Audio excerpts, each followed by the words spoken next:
Okay, so over of John Danagher's half guard bottom.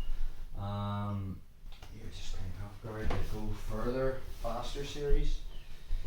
Let's talk about grip dominance. So Danagher's always preaching about how, against a more athletic, stronger, quicker opponent, you want to be playing half guard because you can sweep the crap out of them. But he also states that for passing, if you can get into half guard position too, it's a really good position to pass. How can it be both?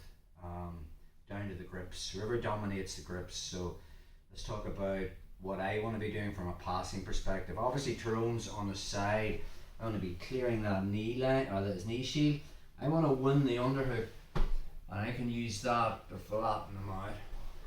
Once I flatten him out and get his shoulders on the mat, I want the cross face, and now I've got head control. Notice the way Tyrone's flattening his back. From here, I'd be turning my hip two directions to go.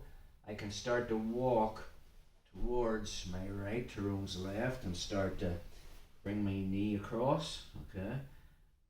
Tyrone sometimes might push on my knee, which means I have the underhook. I can turn my head and into the knee slice. That will be one option. So I want the underhook to flatten them out, to get two shoulders on the mat. I want the cross face, so I have head control.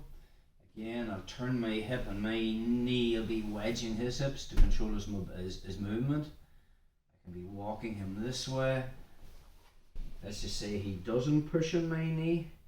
From this position, I'm going to be bringing my knee to the mat. And now I will win the cross face and start freeing myself from quarter guard by turning his head in the opposite direction. He will get the sudden urge to open his triangle, or from our position, the other thing I could be doing is when I turn my hip, I can tripod up and physically turn that into a knee slice. And again, if he still has his leg triangle, I can use my leg kick on the top foot, and I've moved in. So Tyrone's on my half guard, so that's what the top player wants to be doing. Bottom player, underhook is king. Underhook is king from the top, but it's also from the bottom. I don't want to be giving any underhooks on Tyrone, but I want the underhook. Notice the way I'm coming up on my elbow, which hides my head. Tyrone also wants to cross face me, so I'm controlling that inside space with my right arm.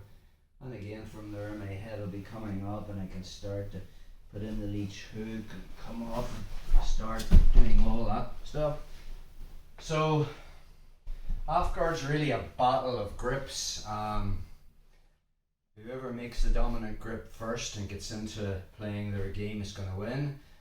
Let's talk about how if I'm late and Tyrone makes the dominant grip, as they say. So, from knee shield, he clears my knee line, he wins the underhook, he's starting to flatten me out.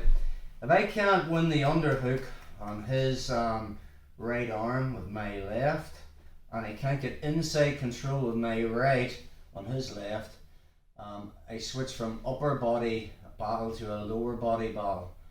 Okay, we've already covered this earlier. So there's three pathways. I can start to do my elbow knee escape. So Tyrone's tight, I can use this arm to move his head, and then I turn onto my right side, inverting my right knee towards the mat and lifting my right foot up to connect my knee to my elbow. And then I make that wedge at his hip, pinch with the other knee. Tyrone wants to keep control of my head, but I can use those wedges to move my body back. So now I have the inside control with my right arm. I can win the underhook, and again, when he comes up to his knees, I can start playing the whole game again. Just turn that way, bro. Obviously, we'd never let it get this far, but we're looking at worst case scenario. So he's got the cross face, he's won the underhook, so just move his head. As I shrimp onto my side, connect that knee to my elbow, I make the wedge at his hip. As he tries to keep close to me, I pinch on my knees. Now I can arch my back and get inside position with my arm, and I won the underhook. Obviously from there, if he hasn't got the whizzer on, I'm just bridging, building a base coming up, and now I can start to take the back. So that will be your first pathway. Second pathway is you're on the side row.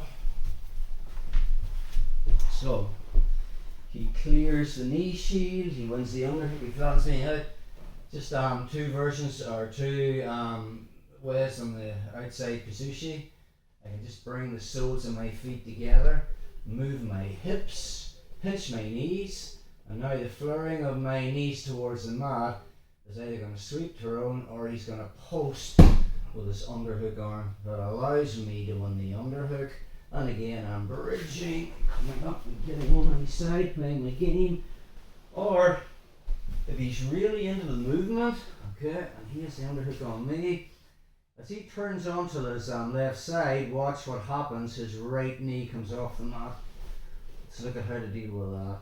So I'll still go for the outside position. So I bring my feet together, pinch my knees, move my hips inside.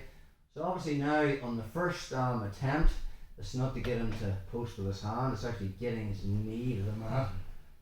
Okay. And then I just reset and go again, and then when he posts, I have the underhook. And again from that position, doesn't really matter, even though he has a cross face from there, I'll just be bridging because I have the underhook. And now I can start to play my game. Let's just get one more angle on that one. So, just from that cross face underhook, perfect. So that Tyrone's turned his hip and now his knee's actually not on the mat. We can still work that outside Pisushi. You just bring 2 feet together. Obviously from there, the first movement isn't going to make him post. The first movement gets his knee to the mat. Notice the way I'm quite low on the grip, so I just reset and go again. Once he posts, that gives me the underhook.